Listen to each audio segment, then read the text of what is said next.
ಕಿಚ್ಚ ಸುದೀಪ್ ಅವರ 100 ದಿನ ಪ್ರದರ್ಶನ ಕಂಡ ಸಿನಿಮಾಗಳು ಯಾವ್ಯಾವು ಅಂತ ಈ ವಿಡಿಯೋದಲ್ಲಿ ಕಂಪ್ಲೀಟಾಗಿ ನೋಡೋಣ. ವಿಡಿಯೋನ ಕೊನೆವರೆಗೂ ನೋಡಿ. ವಿಡಿಯೋ ಇಷ್ಟ ಆದರೆ ಖಂಡಿತ ಲೈಕ್ ಮಾಡಿ. ಸ್ಪರ್ಶ, ಇದು ಕಿಚ್ಚ ಸುದೀಪ್ ಅವರ 2ನೇ ಸಿನಿಮಾ. ಈ ಸಿನಿಮಾ 2000ರಲ್ಲಿ ರಿಲೀಸ್ ಆಗಿತ್ತು. ಈ ಸಿನಿಮಾವನ್ನು ಸುನಿಲ್ ಕುಮಾರ್ ದೇಸಾಯಿ ಅನ್ನೋರು ನಿರ್ದೇಶನ ಮಾಡಿದರು. ಸುದೀಪ್ ಅವರನ್ನು ದೊಡ್ಡ ಲೆವೆಲ್ಗೆ ತಗೊಂಡೋದ ಸಿನಿಮಾ ಇದು. ಈ ಸಿನಿಮಾ 100 ದಿನ ಪ್ರದರ್ಶನ ಕಂಡು ದಾಖಲೆ ಬರೆದಂಥ ಸಿನಿಮಾ.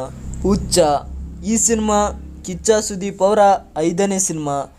ಈ ಸಿನಿಮಾ ಕಿಚ್ಚ ಸುದೀಪ್ ಅವರ ಮೊದಲ ಬ್ಲಾಕ್ ಬಸ್ಟರ್ ಸಿನಿಮಾ. ಈ ಸಿನಿಮಾ ಕಿಚ್ಚ ಸುದೀಪ್ ಅವರನ್ನು ಸಿನಿಮಾ ಜರ್ನಿಯನ್ನೇ ಬದಲಾಯಿಸಿದಂಥ ಸಿನಿಮಾ ಇದು. ಈ ಸಿನಿಮಾ 2001ರಲ್ಲಿ ರಿಲೀಸ್ ಆಗಿತ್ತು. ಈ ಸಿನಿಮಾವನ್ನು ಓಂ ಪ್ರಕಾಶ್ ರಾವ್ ಅನ್ನೋರು ನಿರ್ದೇಶನ ಮಾಡಿದರು. ಇದು ಕೂಡ ಕಿಚ್ಚ ಸುದೀಪ್ ಅವರ 100 ದಿನ ಪ್ರದರ್ಶನ ಕಂಡ ಸಿನಿಮಾ. ವೀರ ಮದಕರಿ, ಈ ಸಿನಿಮಾ 2009ರಲ್ಲಿ ರಿಲೀಸ್ ಆಗಿತ್ತು. ಕಿಚ್ಚ ಸುದೀಪ್ ಅವರೇ ಈ ಸಿನಿಮಾನ ನಿರ್ದೇಶನ ಮಾಡಿದರು. ಈ ಸಿನಿಮಾ ಕೂಡ 100 ದಿನ ಪ್ರದರ್ಶನ ಕಂಡಿತ್ತು. ಮಾಣಿಕ್ಯ, ಈ ಸಿನಿಮಾ ತೆಲುಗಿನ ಮಿರ್ಚು ಎಂಬ ಸಿನಿಮಾದ ರೀಮೇಕ್.